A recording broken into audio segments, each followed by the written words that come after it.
The case was prosecuted in Hong Kong. It's tried in Hong Kong by a Hong Kong court with a quorum of 3 senior Hong Kong judges.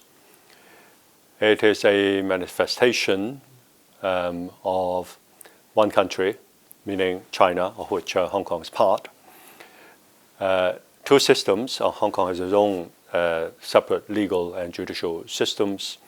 Hong Kong people ruling Hong Kong. The judges are Hong Kong permanent residents and high degree of autonomy.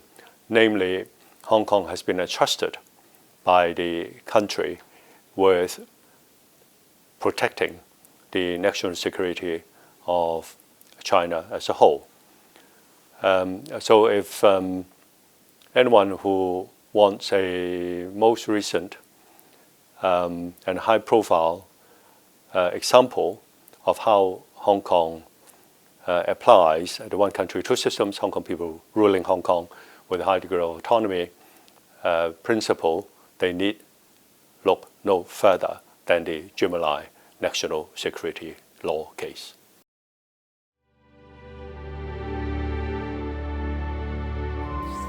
I think we should really reflect on not just the case itself, the trial itself, and the judgment, and very soon we'll know the sentencing. Not just these legal and judicial processes, but the entire political environment, both in Hong Kong and also outside of Hong Kong. We should get a better understanding of what happened politically as well in Hong Kong.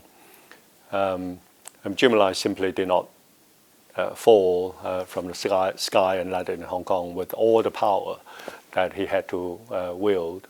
And there was a process.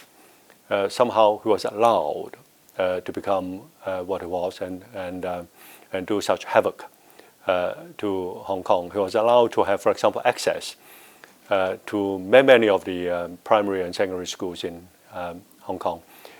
His newspapers were subscribed by the school, and they were used as teaching materials.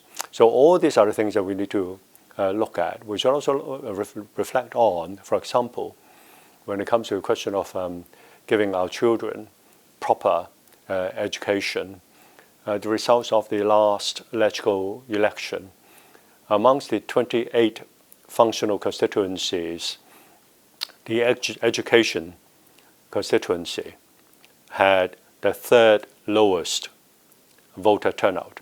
And before we rectified the legislative election system, for all the elections since 1985, when we had the first legislative election under British rule, all the Legislative Council members returned by these functional constituency elections where the electors were members of the education sector, teachers, headmasters, headmistresses, etc., were not just the opposition, but the radical end of the opposition, starting from people like Sitowa. So these are the things that we should look at, we should reflect on. Hong Kong as a society can be forgetful. We can focus for a few days on the Jimmy Lai case, and then we move on to other things. But I think we should stay on not just the Jimmy Lai case, but also Jimmy Lai person, the Jimmy Lai ring of people where he was the ring leader, and ask ourselves, how did it happen?